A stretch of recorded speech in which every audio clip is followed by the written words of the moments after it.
Assalamualaikum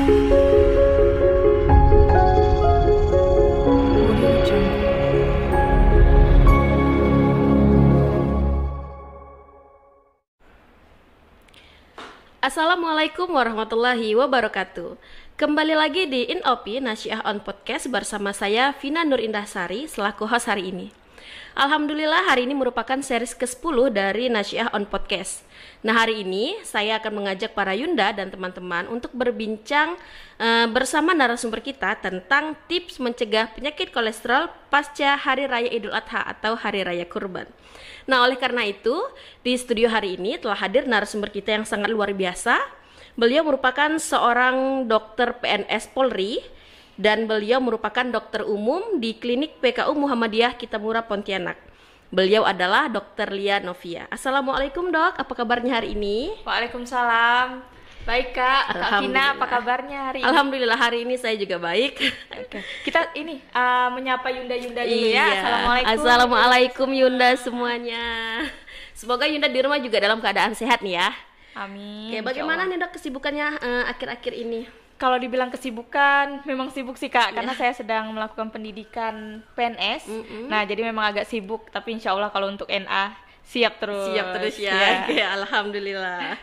Nah, para Yunda dan teman-teman sekalian, sesuai dengan topik yang telah disampaikan di awal tadi, kita akan membahas bersama tentang tips mencegah penyakit kolesterol.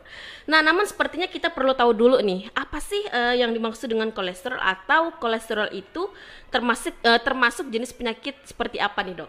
Oke. Jadi kolesterol ini kan memang di kalangan masyarakat umum paling sering kita dengar. Dikit-dikit karena kolesterol, dikit-dikit karena kolesterol ya. Apalagi nih kan Idul Adha ya. Idul Adha pasti dikaitkan apapun dengan kolesterol. Jadi sebenarnya kolesterol itu adalah senyawa di dalam tubuh. Nah, berupa lemak dia. Dia adalah memang ada di makanan, namun juga diproses nanti di tubuh.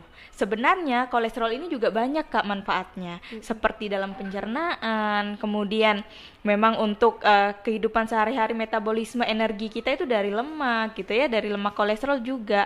Tapi apabila berlebihan, nah itu akan menjadi penyakit gitu. Jadi sebenarnya kolesterol itu adalah suatu senyawa di dalam tubuh yang secara fungsionalnya tuh ada.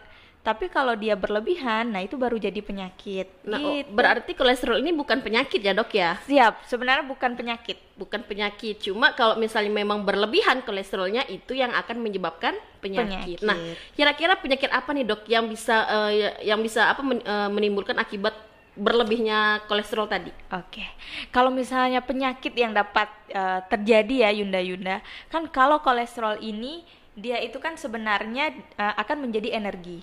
Nah, kalau misalnya berlebihan, itu akan kan lemak itu kan pada dasarnya tidak akan menyatu dengan air Kak. Nah, jadi akhirnya dia butuh teman yang tukang bawa gitu kan. Nah, kalau misalnya dia berlebihan dan teman yang bawanya juga berlebihan, itu akan membuat endapan Kak. Endapan lemaknya itu akan mengendap di pembuluh darah yang akan menyebabkan sumbatan. Contoh penyakitnya, yang pertama contohnya jantung. Jadi orang yang dengan serangan jantung tiba-tiba itu sebenarnya peredaran darahnya itu tidak bagus. Dia ada sumbatan sehingga yang harusnya jantungnya teraliri darah itu tidak ada darahnya dialiri. Akhirnya otot-ototnya kekurangan darah dan mati sel-selnya. Itu misalnya. Yang kedua, misalnya stroke. Nah, sama. Dia kalau stroke yang akibat sumbatan itu karena di pembuluh darah otak terdapat sumbatan, Kak. Makanya tiba-tiba tuh stroke-nya gitu. Karena mungkin selama ini dia memang ada sumbatan, tapi tidak total. Nah, karena tumpukan tadi, nah akhirnya full, barulah terjadi penyakit-penyakit tadi. Iya. Oke, jadi karena berlebihnya kolesterol tadi bisa menimbulkan penyakit seperti jantung dan stroke itu contohnya ya Kak ya. Nah, kan tadi ini karena berlebihnya kolesterol begitu ya. Nah, kira-kira nih Kak, apa sih penyebab munculnya kolesterol pada diri seseorang itu? Kayak gitu. Jadi kalau misalnya ditanya penyebab, tentu saja sumber makanan merupakan faktor yang paling berpengaruh ya. Karena kan ada beberapa makanan yang memang memiliki kolesterol seperti mentega, daging, es krim, kemudian gorengan, jeroan. Nah, itu kan semuanya memang akan memicu terjadinya kolesterol juga yang diproduksi oleh hati. Kemudian memang kandungan kolesterol di bahan-bahan tadi juga lumayan tinggi gitu. Es krim juga ya Kak ya penyebab kolesterolnya. Aduh, betul. padahal Karena kan es krim ini makanan berasal dari gitu makanan kan paling susu. enak loh. Iya. Oke, Kalau nah, misalnya tidak berlebihan nggak masalah, Kak. oh ya berarti makan ala kadarnya ya Dok ya. Betul. Kita Jangan- harus tahu Iya. batasan kita gitu. Memang seperti yang kita ketahui juga sesuatu yang berlebihan itu pasti tidak baik ya Kak ya. Betul. Oke, nah kemudian bagaimana nih Dok seseorang itu dapat mendeteksi tingkat kolesterolnya itu sedang tinggi-tingginya nih kayak gitu. Nah, Sebenarnya kalau di masyarakat umum paling sering tuh gini. Kalau misalnya katanya lehernya tegang, itu karena kolesterol, betul nggak? itu kayak gimana tuh Dok? Benar nggak sih sebenarnya tidak bisa kita menyamaratakan semua yang leher tegang karena kolesterol. Karena yang tadi saya bilang, sebenarnya kolesterol itu adalah efeknya, maksudnya ya, itu adalah sumbatan gitu kan. Akhirnya peredaran darah kurang bagus. Bisa dia menyebabkan leher tegang karena memang peredaran lagi nggak bagus, tapi tidak mutlak gitu. Hanya karena sumbatan tadi gitu loh. Nah, gimana cara kita mengetahuinya? Sebenarnya itu kita harusnya mengecek dengan rutin tingkat kadar kolesterol kita. Nah, mengeceknya itu berapa per berapa gitu Dok? Kalau rekomendasi dari kementerian kita sih 3 bulan Kak. Jadi setiap 3 bulan sebaiknya kita cek. Ceknya itu sebenarnya jangan cuma kolesterol total. Jadi kan yang paling sering misalnya kayak tes-tes yang strip itu Kak. Nah itu kan menunjukkan kadar kolesterol total. Sebenarnya kita butuhkan 3 komponen yang harus dicek. Yang pertama Yunda, kolesterol total. Yang kedua, mohon maaf, yang pertama itu LDL, jadi lemak jahat bahasa awamnya gitu ya. Kemudian lemak baik atau HDL, kemudian trigliserida. Nah, biasanya dikombinasikan dengan dicek juga kolesterol total gitu. Nah, dari 3 komponen ini kita bisa tahu nih si lemak jahat berapa, si lemak baik berapa, kolesterol yang berlebihan di tubuh berapa. Nah, jadi dari situ sebenarnya pengobatan ataupun edukasinya jauh lebih spesifik kalau kita mengetahui 3 komponen tadi gitu. Berarti lemak jahat juga ada fungsinya gitu ya Dok ya di dalam tubuh, lemak jahat, lemak baik tadi Betul. gitu ya. Sebenarnya kenapa dibilang lemak jahat? Karena jika berlebihan akan membuat sesuatu yang tidak baik gitu. Jadi kalau ditanya fungsinya ada. Karena kalau misalnya sesuai nih nilainya di tubuh nggak masalah Kak. Malahan dia memang ada fungsinya kan? Gitu. Gitu. Iya, iya. Nah, tadi kan bisa dideteksi dengan diperiksa 3 bulan sekali gitu ya, Dok. Betul. Anjuran dari Kementerian Kesehatan tentunya.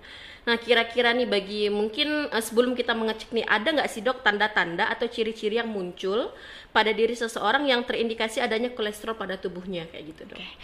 Baik, sebenarnya kalau misalnya pada orang tua biasanya ya, yang paling mudah terasanya itu adalah sering kesemutan. Oh gitu. Nah, sering kesemutan, kemudian terasa nih peredaran darahnya tuh kurang bagus di ujung-ujung biasanya. Ujung jari mungkin Iya, ya Dok ya? logikanya gini Kak, pembuluh darah itu semakin ke ujung-ujung, ke ujung jari, ke ujung kaki, itu semakin kecil. Sedangkan si lemak tadi itu kan dia tidak larut sama darah kan, kecuali ada yang bawa gitu ya. Nah, kalau dia berlebihan, dia akan mengendap.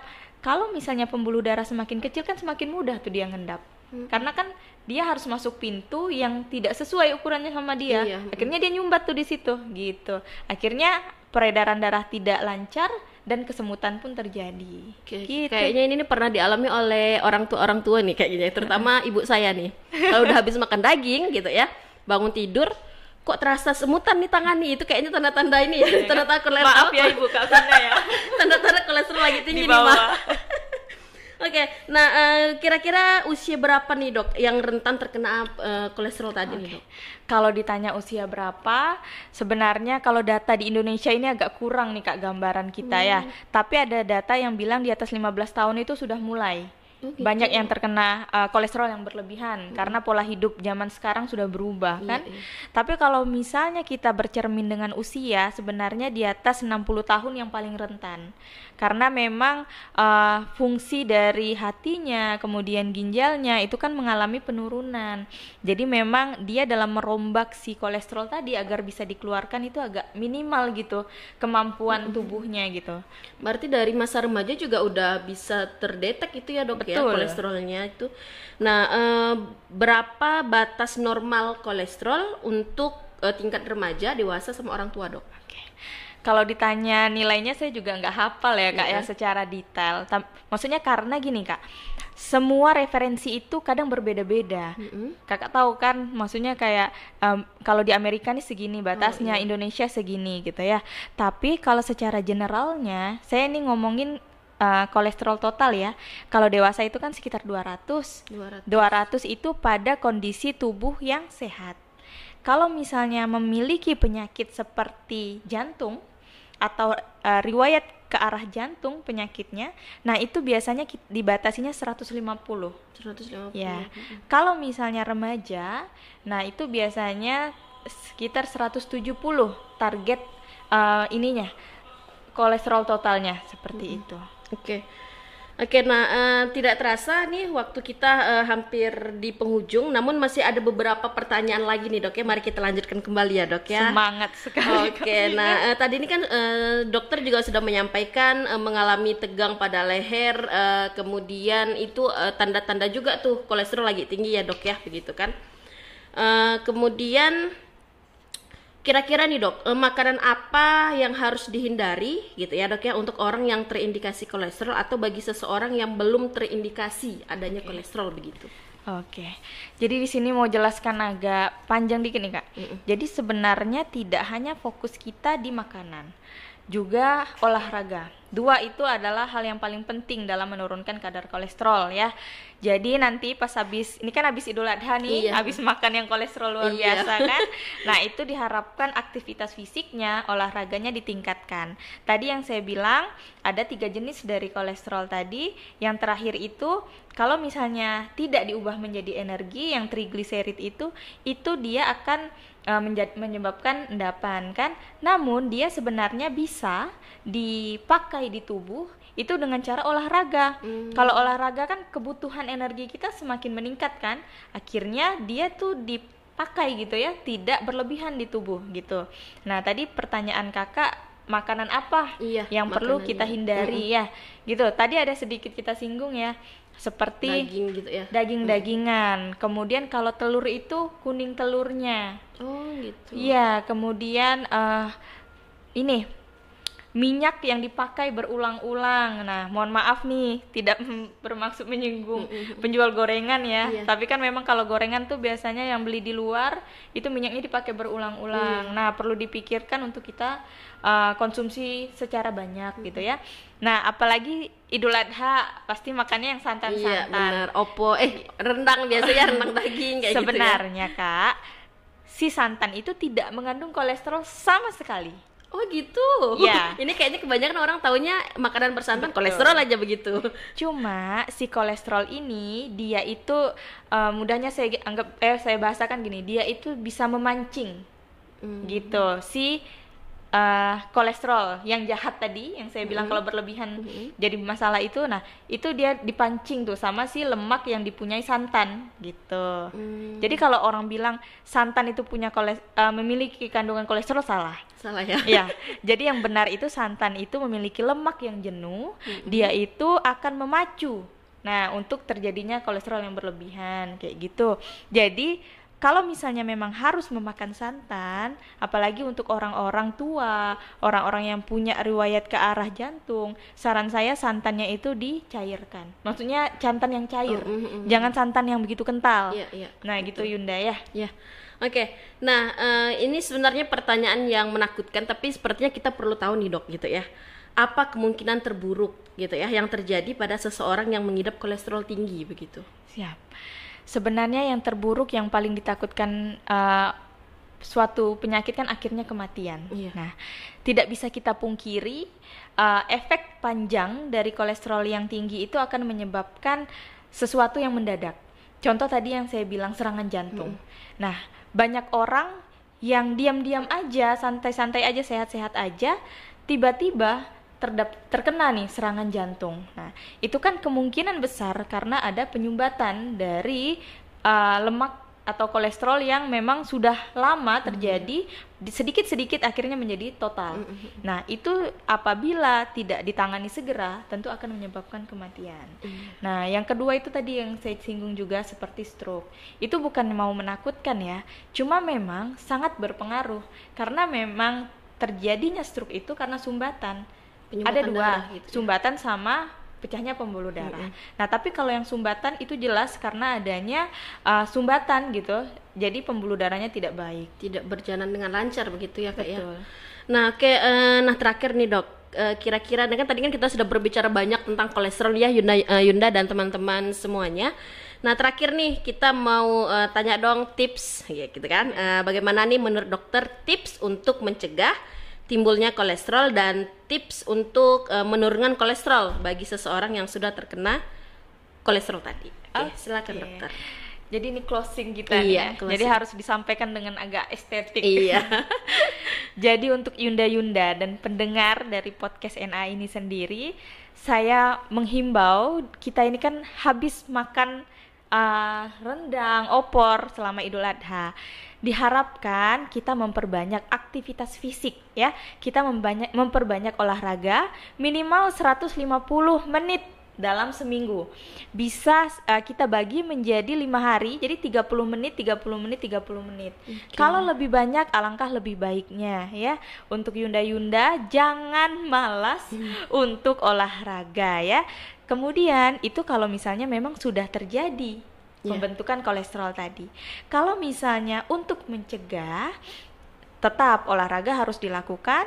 Kemudian hindarilah makanan-makanan yang memang mengandung kolesterol tinggi, seperti kuning telur yang berlebihan, minyak yang dipakai berulang, kemudian daging merah, kemudian mentega, susu, olahan susu, ataupun makanan-makanan lain yang memang Yunda-Yunda tahu memiliki kadar kolesterol yang tinggi. Seperti itu. Nah, olahraga sederhana bisa dengan olahraga jalan pagi gitu ya Dok ya, olahraga sederhana. Benar, olahraganya tidak terbatas harus olahraga aerobik gitu. Olahraga yang ringan, santai itu juga sudah membantu kita dalam mencegah adanya kolesterol yang berlebihan. Oke, nah itu Yunda ya. Jadi ada tips untuk para Yunda dan teman-teman yang menyaksikan Nasyiah on Podcast hari ini.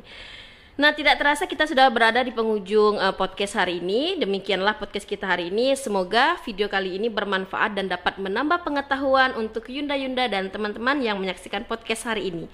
Terima kasih Dr. Lia Novia atas kesediaannya untuk bergabung bersama di podcast Nasyiah Kota Pontianak kali ini. Terima kasih juga untuk para Yunda yang telah setia menonton dan mendukung kanal YouTube Pimpinan Daerah Nasyiah Kota Pontianak. Untuk para Yunda yang baru bergabung, jangan lupa untuk subscribe, like, komen, dan share video ini. Jangan lupa juga ikuti kami di Facebook nasyiatul-asia.pontianak dan Instagram @nasyiah.pontianak. Saya Vina Nur Indasari selaku host hari ini pamit undur diri. Albirru manit pako. Wassalamualaikum warahmatullahi wabarakatuh. Terima kasih dokter. Terima kasih Kak Vina.